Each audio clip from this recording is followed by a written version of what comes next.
Wana-wana Rimawasti Kaing Iwang Panjati Awan mengetuk pintu kamarnya, dan mereka pun saling berpandangan ya, karena anaknya ada di dalam kamar tersebut dan pintunya dikunci. Jadi tidak mungkin ada orang lain yang ada di dalam rumah tersebut. Tetapi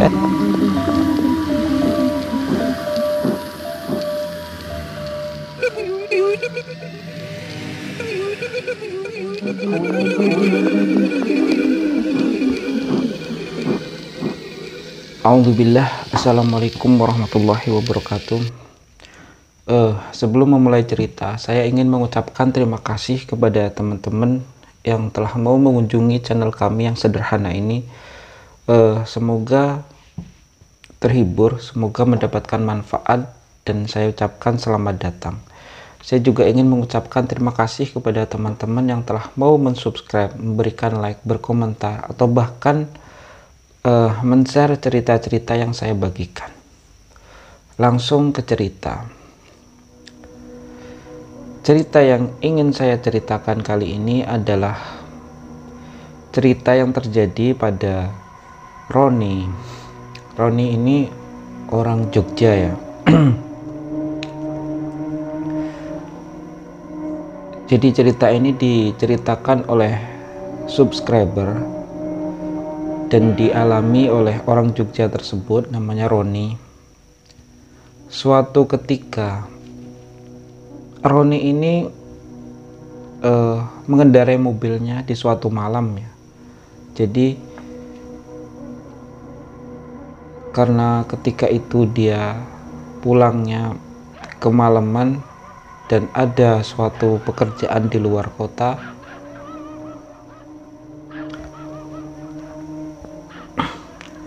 akhirnya dia terpaksa pulang malam itu juga karena istrinya ketika itu anaknya sakit dan menelpon Roni untuk segera pulang malam itu juga. Biasanya dia menginap ya kalau keluar kota sampai malam seperti itu. Nah, dia pun pulang ketika itu, dan di tengah jalan, jadi dia ini pergi ke daerah Gunung Kidul ya ketika itu. Bukan Gunung Kidul, daerah Wonosari. Dan ketika itu jalanan sudah sangat sepi ya. Nah, tiba-tiba di tengah jalan sekitar jam 1 atau jam 2 malam ketika itu, di jalanan yang sangat sepi ya, daerah itu area perbukitan ya. Di situ Roni melihat ada seorang kakek-kakek jalan tapi sambil menarik badannya, jadi seperti ngesot seperti itu, dan itu membuat Roni cukup lama mengamatinya dan sempat menghentikan mobilnya karena kasihannya kakek ini jalan ngesot di sepanjang jalan raya dan tidak ada yang menemani ataupun mengantar. Akhirnya Roni pun setelah lama mengamati dan merasa kasihan, dia segera mendekatkan mobilnya ke orang tersebut, dan dia turun dan bertanya, Mbah, ini sebenarnya mau pulang kemana, dari mana, seperti itu ya. Nah, kakek-kakek ini pun menerangkan kalau dia memang sering main sekedar main ya ke rumah temannya. Dan saat itu mereka ngobrol sampai malam dan akhirnya dia pun pulang seperti itu. Dan setelah diamati oleh Roni, ternyata kaki orang tua ini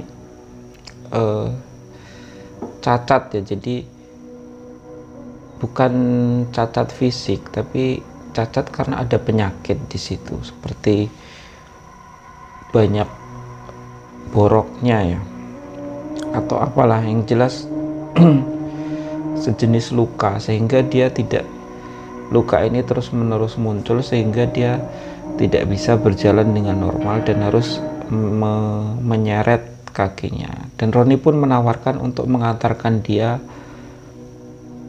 pulang ke rumahnya, tetapi kakek ini menolak karena dia memang sudah biasa, katanya. Oh, saya ini tiap hari seperti ini, tiap hari saya main ke rumah teman saya dan saya memang suka jalan sendiri dan tidak minta diantarkan oleh siapapun. Nah, ketika itu Roni terus memaksa karena kasihan ya dengan orang ini, dan akhirnya mengangkat orang ini ke dalam mobilnya dan diantarlah orang ini ke rumahnya. Nah, setelah menjalankan mobilnya beberapa menit dan bertanya ke kakek ini di mana lokasi rumahnya, akhirnya dia sampai di rumahnya. Rumahnya tidak terlalu jauh dari jalanan sepi ini, ada di ujung desa itu, dan rumahnya ternyata cukup besar, cukup mewah. Dan ini membuat Roni terkejut ya, dengan kekayaan seperti itu, kenapa tidak ada siapapun yang ngantar dia, atau mungkin dia mempekerjakan seseorang untuk mengantar dia terus, atau seperti apa ya, dia bertanya-tanya dalam hatinya. Dan setelah membawa masuk kakek itu, dia pun berpamitan pulang, dan kakek ini pun mengucapkan terima kasih. Dan dia menceritakan memang dia ini suka seperti itu, bukan karena tidak dia mau mengantar atau lain sebagainya, tapi dia memang ingin berjalan sendiri ya, dan tidak ingin merepotkan orang. Nah, setelah mengantar kakek tersebut, Roni pun pulang ke rumahnya. Pulang ke rumahnya di daerah Sleman, dan sampailah dia ke rumahnya dan tidak ada hal apapun ya yang terjadi ya. Jadi dia pun malam itu segera tidur, dan aktivitas besoknya seperti biasa, berjalan normal, tidak ada hal yang, tidak ada apapun. Nah, besoknya lagi, jadi hari itu dia ke kantor, sampai ke rumah, memarkir mobilnya, lalu kembali masuk ke dalam rumah seperti biasalah. Nah, besoknya Roni ini punya teman kantor namanya Doni. Nah, teman kantor, tetangga dekat, dan mereka sering kumpul bareng. Jadi ngobrol-ngobrol biasa. Kalaupun ada hal-hal yang ganjil atau apapun, mereka biasanya akan mendiskusikannya tanpa rasa sungkan ya, karena emang teman yang cukup akrab. Nah, di kantor ini Doni ini bertanya, tiba-tiba bertanya ya ketika mereka bertemu, "Ron, kenapa istrimu tadi malam tidur di mobil, tidak tidur di rumah?" kata Doni. Nah, Roni ketika itu bertanya, "Memang kamu melihat apa kok ngomong kalau istriku tidur di mobil?" Karena istrinya ketika itu menurut Roni tidur di kamar seperti biasa, tidak ada masalah apa-apa. Dan ketika itu Doni pun menjelaskan bahwa dia benar-benar melihat perempuan tidur di mobilnya, dan dia yakin itu istrinya, tidak mungkin ada perempuan lain yang ada di mobilnya, karena yang tinggal di rumahnya Roni ketika itu hanya dia, istrinya, dan anaknya yang masih kecil ya. Nah, disebut seperti itu, Roni pun mengatakan, wah Doni ini pasti hanya mengada-ada ya, dan lain sebagainya. Yang jelas dia tidak percaya dan mengira temannya hanya bercanda ya. Nah, setelah pulang malam itu dan masuk ke dalam kamarnya, Doni sempat mendengar mobilnya ini seperti berbunyi ya, tidak ada suara didit, dan seperti sempat berbunyi sebentar. Ketika itu dia terkejut dan mengecek keluar. Ternyata mobilnya tidak ada apa-apa ya, tidak ada masalah apa-apa, masih terkunci rapat dan lain sebagainya. Akhirnya dia kembali lagi. Nah, kejadian seperti itu, mobil berbunyi seperti itu sempat terjadi sampai beberapa kali ya. Kadang semalam itu 1 atau 2 kali, dan besoknya terjadi lagi kejadian seperti itu. Nah, suatu ketika Roni setelah pulang dari kantor di malam itu, dia duduk-duduk di teras ya, jadi tidak langsung masuk ke dalam. Dia duduk-duduk di teras dan ngopi-ngopi di situ sambil ngopi, sambil main gadgetnya ya, lihat-lihat HP-nya. Nah, di saat itu Doni lewat di depan rumahnya, dan ketika lewat depan rumahnya ini, Doni sama sekali tidak menyapa. Dia sempat menoleh ke arah Roni, tapi dia malah mempercepat motornya dan tidak menyapa Roni sama sekali. Padahal Roni ketika itu memang menunggu Doni ya. Doni lewat di situ dan mau mengajaknya duduk di situ ngobrol-ngobrol, tapi Doni malah ngebut di situ setelah melihatnya.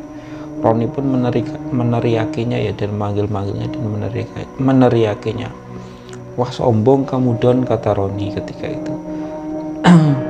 Tapi Roni tidak menoleh sama sekali dan terus melajukan motornya ke rumahnya. Nah, besoknya, setelah malam itu, besoknya ada bau bangkai yang sangat menyengat di depan rumah Roni ini, sehingga Roni pun yang waktu itu yang menemukan bau bangkai ini istrinya ya, ketika bersih-bersih menyapu teras rumahnya. Dan mereka pun akhirnya dengan Roni mencari di mana sebenarnya lokasi dari bau bangkai yang sangat busuk ini. Dan hari itu hari Minggu ya, jadi dia libur. Mereka pun sama-sama mencari ketika itu dan tidak menemukan ada bangkai sama sekali. Padahal baunya lebih busuk dari bangkai tikus ya katanya. Jadi sangat busuk, tidak menemukan bau bangkai apapun. Sampai suatu ketika Roni mendekati mobilnya, dan di situ dia baru menemukan bahwa bau bangkai ini ternyata bersumber dari mobilnya. Dia pun mengecek di bawah mobil dan di sudut-sudut di dalam mobilnya, tidak ada apapun. Akhirnya Roni pun memutuskan untuk membawa mobilnya ini ke tempat pencucian mobil. Dia pun membawa ke tempat pencucian mobil. Di situ yang ada pekerja di situ pun membersihkan dan mengeluarkan beberapa alat-alat di dalam mobil tersebut, karena Roni menyuruh semuanya dibersihkan, jok, bagasi, kursi-kursi, sofa-sofa, semuanya harus sampai bersih, sampai harum, karena kata Roni mobilnya sangat busuk dan bau bangkai entah karena apa. Tetapi kata pekerja-pekerja ini yang bekerja di pencucian mobil tersebut, mereka tidak mencium bau apa-apa ya, tetapi karena Roni menyuruh mereka benar-benar harus membersihkan mobil ini mereka pun berusaha profesional mengeluarkan barang-barang yang ada di dalam mobil tersebut. Nah, ketika mereka mengeluarkan barang-barang tersebut, Roni menemukan ada satu barang yang dia yakin itu bukan miliknya. Jadi ada satu bungkusan kain putih ya di situ ya, satu bungkusan kain putih di situ, dan itu bukan miliknya. Dan dia terus mengamati barang itu, dan dia mendapati bau busuk itu ternyata dari barang itu ya. Ada yang tidak normal dengan barang itu, dan ketika dibuka isinya hanya kain-kainnya. Jadi ada kain-kain lusuh di dalam situ. Akhirnya Roni pun mengikatnya lagi, dan dia berpikir-pikir dari mana barang ini. Dia pun sempat mengira ada orang yang sengaja menaruh barang tersebut di mobilnya untuk mencelakakannya. Nah, setelah sekian lama berpikir dan bertanya ke orang yang mengeluarkan barang-barang tadi di mana barang itu ditemukan, ternyata di salah satu jok di mobilnya, dan itu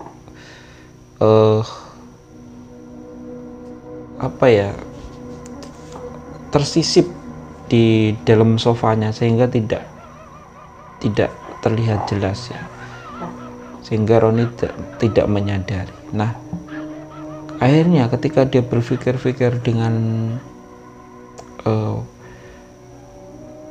sungguh-sungguh, akhirnya dia baru tahu dan ingat bahwa dulu dia mengantar kakek-kakek yang cacat itu dan mendudukkannya di sofa tadi ya, dan dia sangat yakin barang itu punya kakek ini. Dan akhirnya setelah mobil itu dibersihkan, dia pulang ke rumah dan berencana akan mengembalikan bungkusan ini besoknya, karena hari itu dia cukup letih dari pagi bekerja membersihkan rumah-rumah, mencari bau busuk tadi, antri mencuci mobil dan lain sebagainya. Jadi dia pulang ke rumah dulu. Nah, malamnya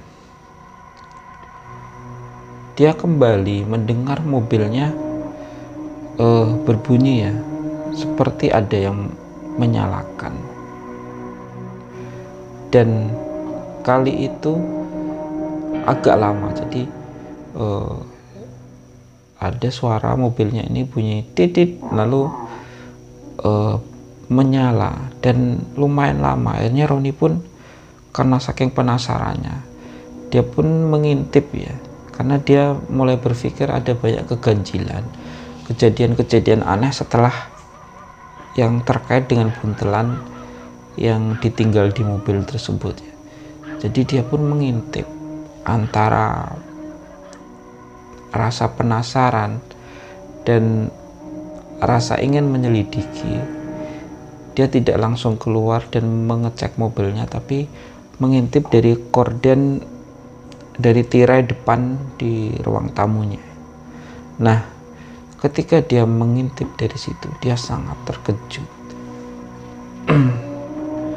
Ternyata di situ dia melihat di kemudi mobilnya, di setirnya itu ada pocong di situ dengan muka yang sangat menyeramkan. Jadi mukanya busuk dan menyeringai sambil bermain-main di kemudi mobilnya ya, di depan di kemudi mobilnya. Dan ini membuat Roni lemas seketika ketika itu dan tidak berani keluar sama sekali, dan langsung masuk ke kamarnya dan menceritakan apa yang terjadi di depannya. Nah, di saat masuk ke dalam kamarnya ini dan menceritakan apa yang terjadi kepada istrinya, tiba-tiba ada yang mengetuk pintu kamarnya. Dan mereka pun saling berpandangan ya, karena anaknya ada di dalam kamar tersebut dan pintunya dikunci. Jadi tidak mungkin ada orang lain yang ada di dalam rumah tersebut, tetapi ada yang mengetuk pintu kamarnya. Dan ini membuat Roni semakin ketakutan ketika itu. Mereka pun langsung baring, langsung